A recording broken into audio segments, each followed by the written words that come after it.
Coming up on Mountain News at 5:30, 2 men are behind bars after being accused of stealing items from a home in Laurel County. And we take a dive into the safety concerns when it comes to lithium ion batteries in a WYMT Safety First Alert. And rain and storms continue this evening. Dedicated to southern and eastern Kentucky, this is WYMT Mountain News at 5:30. Good evening, I'm Caroline Mueller. Many in eastern Kentucky experienced rain yesterday, and storm chances will continue to linger through this evening. WYMT First Alert meteorologist Megan Desmond has our first look at the forecast. Megan. Yes, we're still tracking some of those storms moving through eastern Kentucky. Here's a look at live pinpoint Doppler radar across the region, really just seeing pop-up showers and storms throughout. I mean, we're looking at tons of patches across the area. Let's zoom in as we're going into Leslie County. We're seeing 50 count lightning just in this frame right now in the past 15 minutes. We travel a little bit more towards the north, still seeing lightning this morning. We'll continue to watch as this travels through the next couple hours, clearing out as we are heading into the overnight.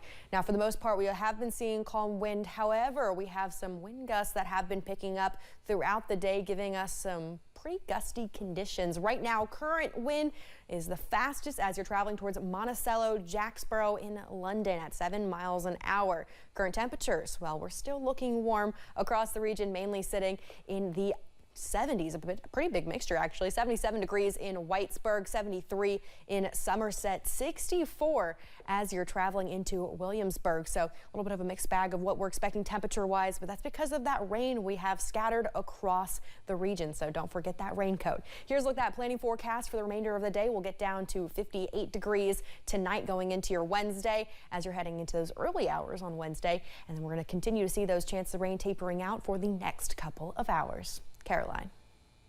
All right, Megan, thank you. In Laurel County, 2 men are facing charges after being accused of taking items from a home. Police responded to a complaint just after 11 a.m. at a home off County Farm Road. When police arrived on scene, they say Sean Abner and Chad Witt left in their vehicle out of Mitchell Creek Road before they stopped and tried to evade police on foot. Abner and Witt then went their own ways before they were eventually arrested. In Harlan County, a man is facing charges after a woman claims she and her children were being held against their will.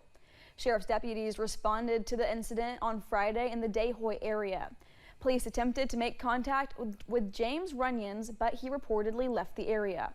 Police later found him after they were able to establish a perimeter and launched a drone in the vicinity. Runyons was taken to the Harlan County Detention Center. One Knox County Fire Department responded to 2 crashes yesterday. Members with the Richland Fire Department responded to the incident just before 9 p.m. on North Kentucky 11 at Prince Lane. While returning to their station, firefighters came up on a crash at the intersection of North Kentucky 11 and Kentucky 1304. No injuries were reported from either crash. A woman in Cabel County, West Virginia, is facing a child neglect charge after she and her child were found living in deplorable conditions. Police arrested Brittany Vandale. Deputies were assisting CPS with a wellness check when they could hear a child crying in the bushes alongside the home. They found Vandale, who was hiding in the bushes with the child. Vandale reportedly told them she was tired of dealing with the cops and Child Protective Services.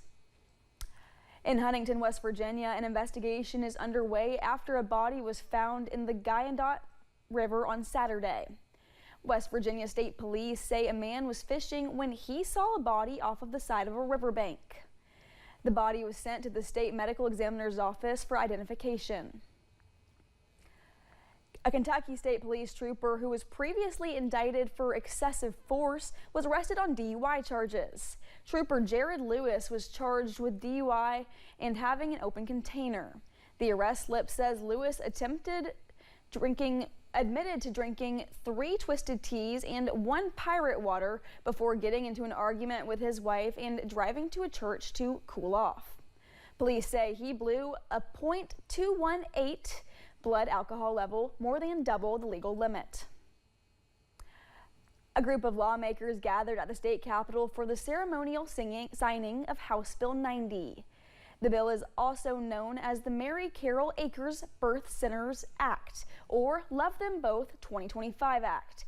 Governor Andy Beshear vetoed the bill after the legislative session. The measure seeks to ensure women and medical professionals in Kentucky get the clarity they need when making critical medical decisions. That includes defining what is and is not considered an abortion. House Bill 90 shows that our legislators are just as committed to mothers as they are to preborn children. The bill does argue the legislation does not go far enough. This was one of the last formal ceremonies in the Capitol Rotunda before renovations begin. An 8-part docuseries featuring Chef Weta McKell and Somerset Pulaski County is an official selection for Tribeca X. The series, titled You Belong Here, is about exploring memory, generational legacy, and life through the eyes of Kentucky Chef McKell. You Belong Here features 9 Kentucky cities. Filming also took place in Lexington. The 2-day summit is scheduled June 9th and 10th in New York City. Today is the 13th annual Kentucky Gives Day. It's a statewide day of action where people are encouraged to donate to their favorite nonprofits and help keep communities thriving. More than $464,000 has been donated to at least 250 organizations across the Commonwealth. Leaders hope to surpass last year's total of $832,000. You can visit kygives.org to learn more and find an organization accepting donations. An expansion has been introduced to the Camp Nelson National Monument boundary. The expansion includes the fort's northern barricade, the strategic Kentucky River Bend, and portions of the historic Home for Colored Refugees. U.S. Congressman Andy Barr says the new additions will deepen the visitor experience and further illuminate Camp Nelson's role as a cradle of freedom in a Union slaveholding state. Happening tomorrow, Kings Island officially opens for its daily operations. The park will be open every day from 10 a.m. to 7, except on Fridays and Saturdays, when it will stay open until 9 p.m. Then, starting next Friday, the park will extend its hours from 10 a.m. to 10 p.m. every day. Soak City Water Park opens on May 24th. Students at Altier Elementary in Huntington, West Virginia, spent the morning learning about different careers. Workers from several different fields spent the day going from classroom to classroom, explaining what they do. Kids got to meet 911 dispatchers, construction workers, and coal miners, just to name a few. School officials say the career fair is an interactive way to get kids excited about the future. Yeah, so it's important to me because how I see my role as the school counselor here is to help prepare our students to be emotionally, socially, and even academically ready to move on to the next grade level, to move on to middle school, to move on to high school. And part of that is understanding that there are opportunities available to them. Hannah Eastman, the school counselor at Altier, organized this career fair for the students. Yesterday, our sister station, WKYT, gave you a safety alert about a fire in Anderson County that was caused by a lithium ion battery pack. And while this fire was able to be contained quickly, there is still a present concern about the expansive hazards associated with lithium ion batteries. Alexa Minton spoke with a hazmat supervisor about the risks that can spark extra concern when it comes to battery fires.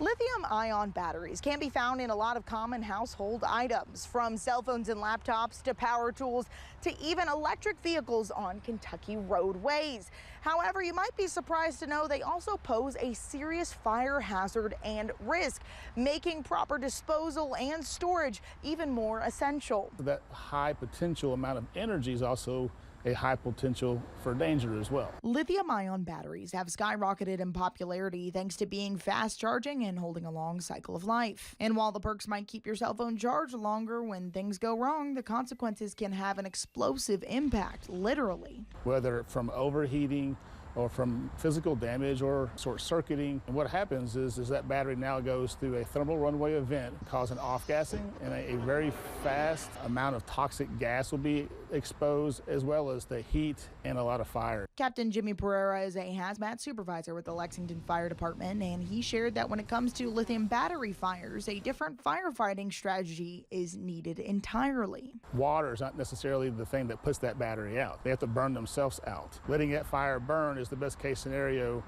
Less manpower, less resources, and less water runoff. That water is going to go into the ground. Items like electric vehicle fire blankets can help with battery fire suppression efforts, and padding put over storm drains can help slow the flow of toxic battery water runoff. But safety always needs to lead first, and there are some things we can do to reduce the risk of our everyday lithium-ion battery items. With that great potential for energy, there's also a great potential for disaster. So we just make sure that you're using all the safety precautions, using the manufacturer's recommendations when it comes to how to charge that device.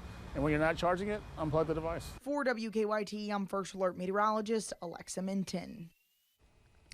Captain Pereira encourages folks to watch out for overheating as you charge your electronics, including e-bikes and electric scooters.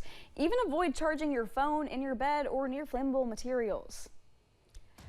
Coming up on Mountain News at 5:30, a Kentucky senator spoke at an event in Washington, D.C. We will tell you what it was about. And we are tracking severe storm chances this weekend. I'll have more after the break.